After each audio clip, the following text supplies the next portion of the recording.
இன்றைக்கி ரோட்டு கடை ஸ்டைலில் ஒரு சூப்பரான முட்டை பொடி மாஸ் எப்படி செய்கிறதுன்னு பார்ப்போம் வாங்க. அதுக்கு அடுப்பில் கடாய் வச்சுக்கோங்க. ஒரு 2 டீஸ்பூன் அளவுக்கு எண்ணெய் விட்டுக்குங்க. எண்ணெய் காஞ்சணும். ஒரு 2 பெரிய வெங்காயத்தை சின்ன சின்னதாக நறுக்கிட்டு நல்லா வதக்கிக்குங்க. கூடவே 1 டீஸ்பூன் இஞ்சி பூண்டு சாதம் சேர்த்துக்குங்க. ஒரு தக்காளி பழத்தையும் வெட்டி நறுக்கிட்டு இது கூட சேர்த்து வதக்கிக்குங்க.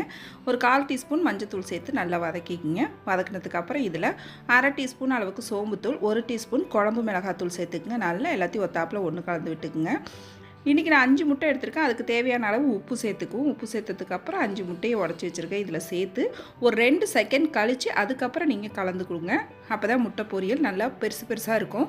ரொம்ப பொடிசாக போகிற அளவுக்கு கலந்து விட்டுறாதீங்க. இது போல் கொஞ்சம் டைம் கொடுத்து கலரும் போது நமக்கு முட்டை பொரியல் நல்லா பெருசு பெருசாக கிடைக்கும். அப்போ தான் டேஸ்ட்டும் நல்லாயிருக்கும். இந்த அளவுக்கு நல்லா பொரிச்சு எடுத்துக்குங்க. இப்போ கடைசியாக இறக்க போகிற சமயத்தில் 1/2 டீஸ்பூன் சிக்கன் மசாலா சேர்த்துக்குங்க. ரொம்பவே டேஸ்ட்டு சூப்பராக இருக்கும். இது கூடவே கொஞ்சமாக கருவேப்பிலை கொத்தமல்லியும் சேர்த்து நல்லா கலரிவிட்டு இறக்கணும்னா நம்மளோட முட்டை பொடி மாஸ் ரொம்ப சூப்பராக ரெடி ஆகிடுங்க.